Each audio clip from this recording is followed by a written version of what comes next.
Mental kita bisa rusak hanya karena postingan orang lain.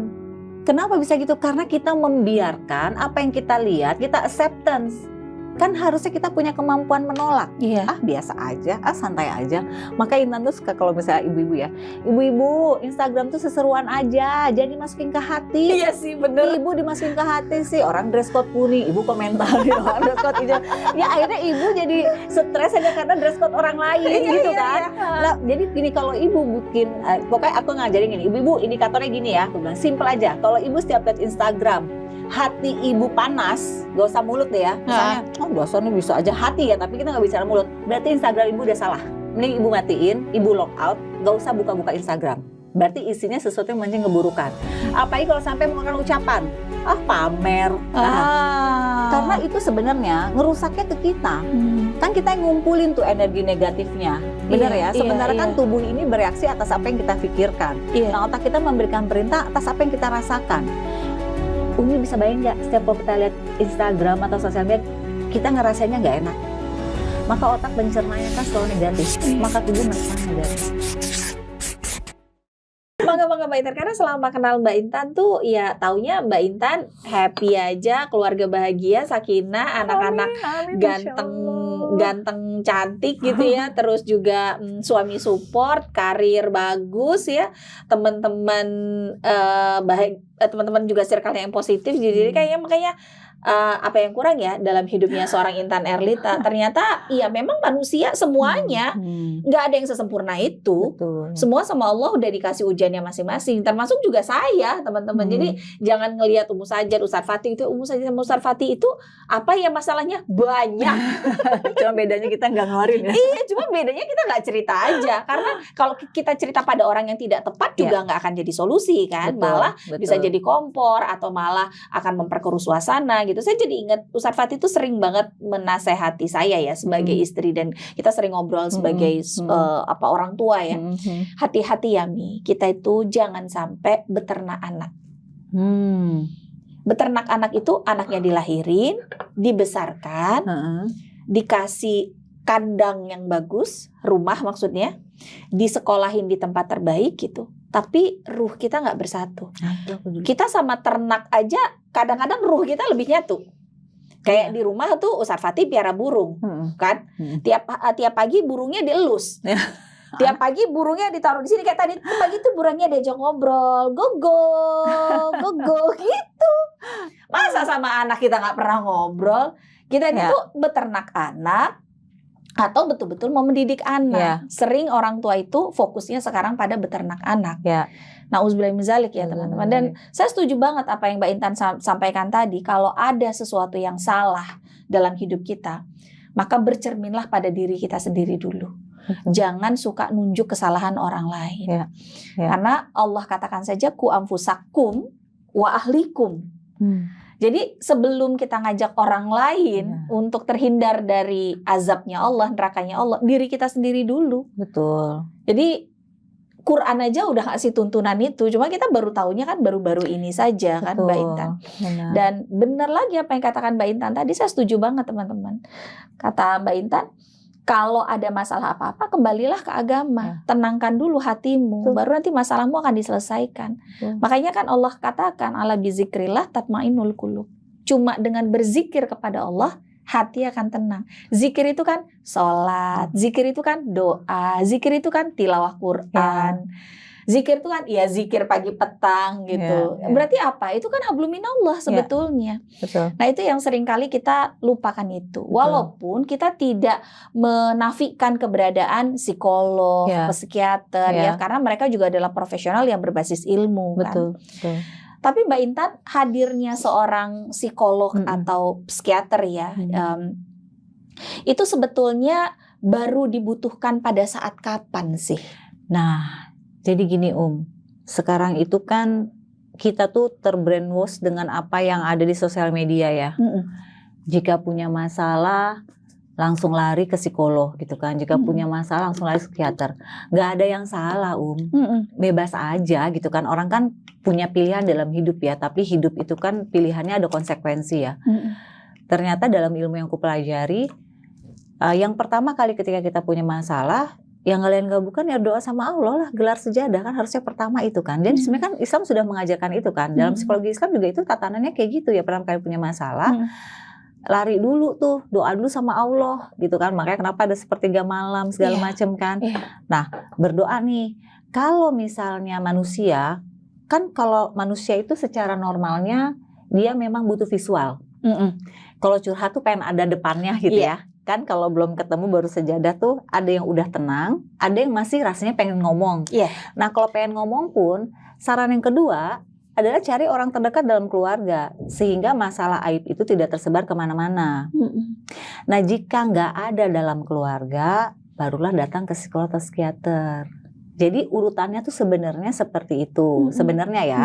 Tapi kan pilihan lagi, belum tentu semua orang memahami hal ini gitu. Mereka langsung ke psikolog gitu. Enggak apa-apa juga mereka ke psikolog.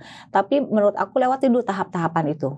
Jika dengan berdoa, dengan sholat udah tenang ya sudah, keep aja. Selesaikan gitu kan dengan diri sendiri, jiwa sendiri gitu. Tapi kalau belum tenang, cari dulu lingkup keluargamu siapa. Nah, baru terakhir ke ahlinya. Terutama kalau ada yang kondisinya sudah mulai misalnya kayak nggak bisa mengendalikan emosi, terus ada kondisinya dengan tadi ya ada kan bipolar misalnya tiba-tiba naik turun emosinya atau dia kayak mulai mendengarkan suara-suara kayak halusinasi ya, halusinasi. Nah itu sangat disarankan untuk datang ke psikolog atau psikiater. Cuman kan sekarang ya orang-orang kan baik yang curhatnya adalah nggak melewati tahapan 1, 2, 3 langsung ke 4 sosial media. Padahal itu malah bikin stres makin tinggi. Bukannya gini Mbak, kalau kita curhat nih di sosmed kan harapannya gini, banyak orang yang ngeliat, banyak orang yang komen, terus banyak orang yang ngedoain, aku doain ya say, masalah kamu cepat selesai gitu. Coba sih, tapi coba Umi lihat deh dari masalah-masalah yang viral, baik lebih selesai apa jadi panjang sih Mbak. Jadi panjang. Aku suka ngomong ini, kita tuh curhat ke sosial media itu adalah pembunuhan validasi kita. Manusia kan butuh pengakuan kan. Nah, karena dia merasa tidak didengarkan, dia blow up lah kepada sosial media atau WhatsApp status gitu kan. Nah, banyak yang berempati. Aku bilang emang empati enggak juga. Orang itu yang melihat status kita atau misalnya kehidupan pribadi kita bongkar, itu dua hal yang emang dia kepo, lanjutannya apa nih ceritanya, ya kan? Atau yang kedua adalah mereka emang senang dengan penderitaan kita. Karena yang real itu adalah yang langsung nyata, ya nggak Coba sekarang saya tanya, Umi kalau misalnya ada orang cerita ya, terus kita ngetik, hahaha lucu banget ya, kan kita nggak lagi ketawa. Iya benar. Iya nggak? Stiker boleh memanipulasi, tapi yang tahu kita ketawa bangga kan diri kita. Itulah dunia maya, seolah-olah kita didukung, padahal orang sebenarnya jadi kompor buat kita. Jangan gitu, lanjutin aja, ngapain damai gini. Hati lagi kosong. Lanjutin aja. Manusia kan butuh validasi. Makanya aku bilang kalau punya masalah langsung dilempar ke umum, pasti jadinya lebih besar. Nggak ada masalah yang dilempar ke umum langsung jadi kecil, enggak. Karena campur komen orang lain, itu bisa memanaskan kita. Nah itulah kenapa aku suka bilang kalau lihat masalah itu adalah intinya, jadi dikecilin. Kalau masalah dibesarin, jadinya bisa berepisode, kan pilihannya di kita Nah kalau gitu Mbak, bagaimana caranya supaya kita para perempuan ini bisa bijak bersosial media? Itu PR besar sih Itu karena kan gitu kan, kayak kamu saya kesannya tuh kayak ya namanya perempuan itu emang butuh keluarin 20.000 kata. Udahlah suami pendiam, kan kata Mbak Intan tadi, cari orang terdekat, mau ngomong sama suami kayak ngomong sama tembok, mau ngomong sama orang tua takutnya ngebebanin, kan mau ngomong sama anak masih terlalu kecil gitu. Jadi kamu masih apa ya udah. Saran aku ya nih biar ibu-ibu juga pinter lah kita ya, melek dikit ya. Based on data itu, mental illness itu terbesar disebabkan oleh apa? Sosial media. Iya Mbak. Lah iya. Astagfirullah. Itu data loh. Tapi kita bicara data kita kesampingkan deh. Ya, data kita kesampingkan. Sekarang berapa banyak orang yang gara-gara lihat sosial media dia berantem sama kehidupan nyatanya. Lihat orang posting suaminya ngasih hadiah mobil. Ya. Nah, lihat nih. Wah, enak banget ya jadi suaminya jadi pulang suami kita. Ya, kamu tuh kerja apa aja? Ngasih boro-boro mobil, ngasih berantem. Dan itu banyak terjadi. Kenapa? Karena membandingkan hidup kita dengan hidup orang lain. Capek sih. Tapi itu terjadi. Iya benar. Lihat nanti zaman PTN deh, Umi lihat. Pasti banyak orang tua yang posting, alhamdulillah anak saya keterima di ini beneran. Dan ini terjadi di saya, Mbak Intan. Ini terjadi di saya. Abang Alif tahun ini tamat SMA. Ini kan dia baru tamat SMA nih, Mbak. Tuh? Nah, dia kan gap year, Mbak. Iya. Jadi dari awal dia SMA kelas 3 sudah mulai ada les nih di sekolah. Ini buat teman-teman juga ya, supaya jadi bijak bersosial media tadi ya, lagi kita obrolin. Terus waktu dia SMA kelas 3 itu kan udah mulai ada les-les tuh. Betul. Kami kan ngobrol bertiga gimana dia ke depan, dan akhirnya diputuskan dia gap year tahun ini karena mohon doanya teman-teman, dia mau sekolah keluar. Amin Nah, ya Allah. Jadi persiapan dulu nih 1 tahun semua disiapin kan. Udah ya nak, berarti nggak usah ambil les. Dan dia satu-satunya di sekolahnya nggak yang ikut les. Ya. Sempet ngerasa gini, Mbak. Kok cuma aku sendiri sih yang enggak, kayak yang apa aku yang paling bego sendiri tuh sempat dia rasakan. Dah tuh akhirnya udah benar lagi, baik lagi. Terus waktu pengumuman lulusan PTN sama sekolahnya kan di blow up tuh di sosial media. Ini siswa-siswa yang lulus di PTN disebut tuh nama apa, jurusan apa, kampus apa.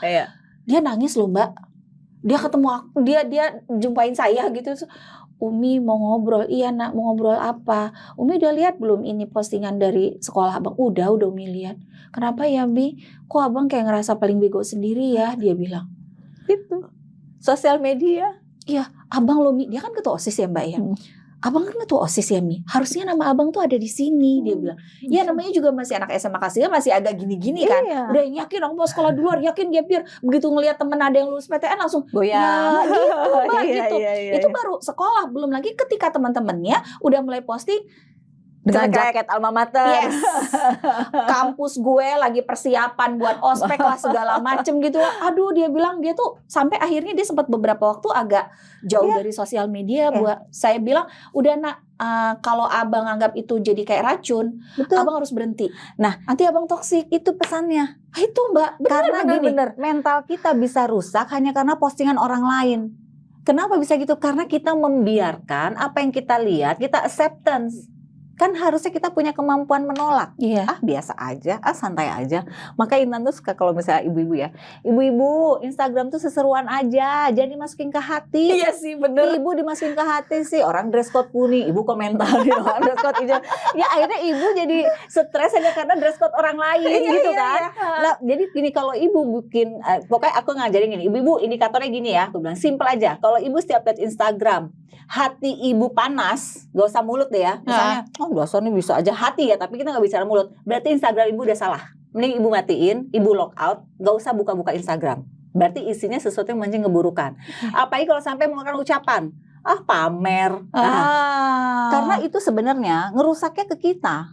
Kan kita yang ngumpulin tuh energi negatifnya. Benar ya? Sebenarnya kan tubuh ini bereaksi atas apa yang kita pikirkan. Nah, otak kita memberikan perintah atas apa yang kita rasakan. Umi bisa bayang nggak, setiap kalau kita lihat Instagram atau sosial media, kita ngerasainnya nggak enak. Maka otak pencernanya kan selalu negatif. Maka tubuh meresponnya negatif. Itu udah ilmunya gitu. Otak ini pengendali menyimpan memori. Tapi memori mana yang harus dia keluarkan tergantung perintah. Tubuh kita nih segini banyak yang udah tadi kita ngobrol, tadi kita minum segala macam. Ini kan perintah. Oh, Intan mau cerita tentang kenapanya dulu, maka otak mengeluarkan semua memori tentang hal itu. Nah, keluarnya itu kan karena hati.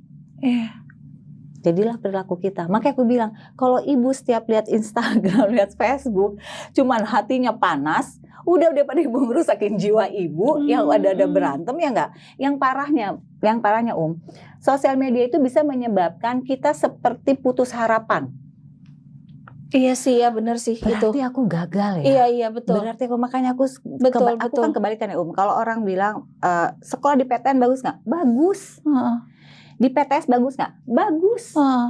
Karena gagal PTN bukan berarti masa depan kamu gagal. Iya betul. Itu yang harus diterapin kan gitu ya. Tapi kita merasanya apa? Karena kita dibentuk bahwa yang berhasil enggak.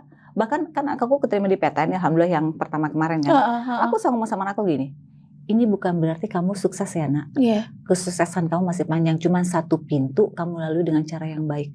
Karena nggak ada jaminan kita mau kuliah di mana aja pasti sukses. Iya. Tergantung ilmunya kan, jadi Heeh. ilmu bermanfaat atau enggak, itu yang lupa. Jadi banyak orang merasa masa depannya suram dan segalanya hanya karena lihat postingan. Iya betul sih Mbak, betul. Bahaya kan? Saya tuh ngerasa banget sih setahun ini ya nemenin Abang Alif untuk dia tetap bisa on the track sama apa yang jadi mimpi dia gitu, dengan pengaruh dari sosial media itu memang terasa banget sih Mbak Intan. Aku tuh suka bacanya gini sekarang itu di zaman kita yang bener jadi kita yang salah. Iya.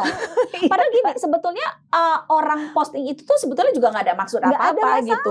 Kita aja sih. Makanya aku bilang jangan salahin orang yang posting. Kan sosial media dia terserah mau pakai caption apa, mau pakai filter apa, itu urusannya dia. Yang salah itu adalah ketika kita merespon postingan orang lain gitu. Jadi jangan salahin orang yang posting. Terserah orang mau posting apa aja ya enggak? Makanya aku ajarin ibu-ibu, Bu, itu yang namanya di sosial media ada yang namanya tombol mute. Aku bilang gitu. Iya. Jangan di-unfollow, Bu. Kalau di-unfollow silaturahmi dunia berantakan. Kalau di-unfollow marah dong saya. Wah, aku di-unfollow Umi nih misalnya gitu kan. Itu kan bisa jadi dunia nyata jadi berantem tuh. Betul. Jangan, di-mute aja. Jadi ibu masih temenan sama teman-teman ibu. Jadi kalau teman-teman ibu lihat, oh masih temenan aku sama Intan gitu. Tapi ibu nggak perlu ngelihat feed dia. Aku bilang, karena kita harus menjaga dengan apa yang kita lihat. Iya, Umi, tanpa kita sadari kita tuh hidup sekarang pakai handphone tuh udah kayak luar biasa loh. Bangun tidur aja kita udah lihat ya. Yang kita lihat kadang-kadang sosial media. Iya. Bayangin kalau setiap buka sosial media itu input ke diri kita yang negatif, rusak mental kita. Iya, memang sih Mbak. Kan betul. ujung-ujungnya yang dirusak adalah apa? Feel blessed-nya kan, rasa Iya. bersyukurnya kan. Iya, Jadi kita benar. ngebandingin lah suami kita nggak kayak suaminya si A, lalu ngebandingin lah anak kita kenapa nggak sepintar anak orang Iya, lain. benar. Padahal bisa jadi anak kita lebih baik daripada anak yang diposting. Cuma beda kita nggak posting aja ya gitu ya. Iya. Gitu. Yang dirusak kan itu kan, adanya perbandingan, dihilangkan rasa bersyukurnya, Iya. sehingga muncullah rasa ketidakpuasan, timbul rasa kehampaan, muncullah loneliness, muncullah hidup tidak sesuai ekspektasi, datanglah mental illness, stres, depresi, bipolar itu dan lain-lain. dia. Ya Allah, jadi gitu ya ibu-ibu ya, bijak ya pakai sosmednya Happy ya. aja ya Dicari ya tombol mute-nya ya. Soalnya ibu-ibu nih HP-nya canggih pisan, tapi bedain mana foto sama video aja suka salah-salah. Ustadz Fatih tuh kalau udah habis kajian, kalau diajak foto sama Ustadz foto-foto gitu, salah Ustadz, ini Masih video gitu. Yang mana ya Ustadz tombolnya? Ibu gimana sih punya HP lebih canggih daripada saya? Nggak tahu mana foto mana video, kata Ustadz Fatih. Ya Allah. Nah Mbak Intan, kita lanjut nih ya. Setelah mulai banyak belajar lagi tentang psikologi Islam gitu. Lalu kemudian saya juga ngelihat Mbak Intan sebagai seorang coach. Apa sih ini sebetulnya coach? Ini kan dunia yang belakangan ini. Ini juga mulai hangat dan hype gitu. Coach ini sebetulnya apa? Kemudian kapan sih kita juga membutuhkan seorang coach? Jadi justru Intan tuh duluan belajar coach sebelum memunculkan si psikolognya ini. Karena kan untuk tadi tuh Intan kan soalnya memang bikin sama teman-teman tuh perusahaan di bidang training kan. Nah supaya kita tersertificationnya internasional, aku ambillah tuh ICF dari Amerika langsung gitu, IC Agile. Karena kan kalau kita mau ngajar itu kan orang nanya credential kita banget kan, jadi kita belajar lah gitu. Ternyata ilmu coaching itu tidak hanya bagus buat profesional, tapi bagus untuk orang tua. Makanya dulu aku sempat bikin program Parents as Coach. Kan gini kalau kita lihat atlet, setiap atlet pasti punya coach, betul kan? Nah, setiap atlet punya coach. Tapi apakah coach itu ahlinya sama, punya kemampuan kayak atletnya? Enggak. Tapi seorang coach mampu melihat strategi dan potensi dari atletnya. Kalau mau diajak berantem, mungkin coachnya Mike Tyson nggak kalah lebih jago. Mungkin kayak ditonjok sama Mike Tyson, habis coachnya. Ya, tapi coachnya melihat bakat kan dari Mike Tyson ini kan, dia kan lagi berkelahi di pasar tuh gitu ya. Wah nih jago nih orang nih, satu pukulannya mantep nih gini-gini nih. Karena coachnya punya strategi, maka potensinya Mike Tyson menjadikan dia seorang petinju dunia. Itulah coach, mendampingi. Nah, ilmu coaching itu aku pelajari awalnya buat dunia profesional, karena memang kan mengcoaching itu berarti mendampingi kan temanya kan. Ternyata jadi orang tua juga harus mendampingi. Harusnya kita yang lebih memahami di mana potensi anak kita. Harusnya kita yang tahu bagaimana menjadi sparring partnernya dia. Harusnya kita yang tahu kapan dia harus kita naiki level untuk diajarinnya, di mana dia berhenti, kan coach kayak gitu. Iya. Karena nggak akan ada lahir seorang atlet-atlet juara kalau tidak didampingi coach yang hebat. Oke. Kita kalau nggak mempelajari ini, orang tua kan tuh merintah anak doang. Iya. Coach mana dia yang perintah-perintah aja. Iya, betul. Semua punya planning. Jangan-jangan kita nggak mempunyai planning itu. Menarik nih Mbak Intan. Saya tuh pernah nemenin Abang Alif ya dalam satu sesi coaching. Karena waktu itu dia dicek dulu bagaimana minat bakat dia, kemudian dia di coaching gitu. Jadi saya ikut lah di dalam sesi coaching itu karena memang buta banget dengan dunia coaching. Saya ngeliat gini, kenapa ya sesi coachingnya itu malah menurut kamu gimana? Menurut kamu gimana gitu, kayak seru banget ya gitu. Tapi kan orang tua nggak kayak gitu sama anaknya. Kamu harus kayak gini, kamu harus kayak gitu. Kita lebih banyak perintah kan, otoriter kan. Tapi kita nggak melihat kemampuan anak kita, betul nggak? Bahkan kadang ada orang tua yang mengarahkan anaknya, kamu ambil aja ini, nanti kamu kalau udah besar jadi ini, kuliahnya di sini. Mengarahkannya luar biasa gitu. Kalau jadi coach nggak, kami diajarkan mendampingi. Makanya kalau coach itu pasti banyak pertanyaan. Iya, betul. Apa yang kamu suka? Kenapa kamu suka itu? Kamu bisa bayangkan nggak kamu 10 tahun mendatang seperti apa? Itu tujuannya apa sih? Kita lagi membuat ini orang supaya punya pattern dalam hidupnya. Misalnya ini ngomong, aku mau jadi dokter. Oke, kalau untuk jadi dokter kira-kira kamu hari ini harus ngapain? Jadi anak itu di-push untuk menemukan apa yang harus dilakukan hari ini untuk dia bisa menjadi dokter. Iya. Tapi yang munculnya dari diri anak itu. Iya, betul. Bukan dari kita. Kamu terus menjadi dokter ya, harusnya begini. Berarti kita lagi. Kalau anak yang nggak memahami, percayalah apa yang kita buat patah. Betul banget. Tapi kalau anak itu menyadari dia butuh itu untuk menjadi seseorang yang dia inginkan, pasti dia jalanin. Pertanyaan terakhir, gimana caranya kita bisa jadi coach buat anak kita? Bisa banget. Gini, memang harus dipelajari ya, harus belajar. Tapi ini simpelnya gini, kalau kita mau jadi coach buat anak kita, anggap aja gini, anak kita atlet, anak kita yang bertanggung jawab akan hidupnya. Tapi tugas kita memfasilitasi dan memberikan hal-hal yang dia sadari potensi dari dia. Dengan cara apa? Banyak ngobrol, banyak komunikasi efektif ya, bukan pakai WA ya. Kamu mau jadi apa bang? Nanti udah gede. Karena orang tua banyak yang kayak gitu sekarang. Sekarang nggak bisa. Intinya adalah komunikasi efektif dan bukan hanya perintah. Ngobrol. Itu yang dibutuhin sama anak-anak sekarang. Teman-teman sebetulnya masih banyak banget ya yang pengen saya tanyain sama Mbak Intan. Cuma ternyata karena keterbatasan waktu, mohon izin nanti kapan-kapan kita culik lagi waktunya Mbak Intan ya, Mbak Intan ya. Karena banyak banget sebetulnya yang ingin lagi saya tanyakan. Untuk sekarang sekian dulu. Kalau teman-teman merasa banyak sekali mendapatkan manfaat dari obrolan saya bersama dengan Mbak Intan, share ya sebanyak-banyaknya ya ke banyak orang tua, ke banyak ibu, ke banyak calon ibu, agar kita nggak cuma jadi ibu-ibu yang kebetulan, tapi jadi ibu-ibu yang betulan ya. Kesalahan yang dilakukan pernah terjadi pada Mbak Intan. Saya juga di awal-awalnya ketika jadi orang tua dari satu orang anak laki-laki, sama anak pertama kami sama-sama laki-laki, itu memang udahlah jadi pelajaran aja. Cukup kami orang terakhir yang melakukan kesalahan itu. Teman-teman yang belum atau sekarang sedang ikhtiar untuk punya keturunan, bismillah deh, insya Allah jadi ibu-ibu yang betulan ya. Sampai ketemu lagi ya di podcast Cerita UFK berikutnya. Support terus semua program-program dakwah yang ada di Cinta Quran, dan jangan lupa ikut di dalam event Broken Home Healing. Cerita tentang Ustadz Fatih dan pengalaman beliau bisa sembuh dan berdamai dengan luka masa lalunya menjadi anak dari korban perpisahan orang tuanya. Sampai ketemu lagi. Assalamualaikum warahmatullahi wabarakatuh. Waalaikumsalam.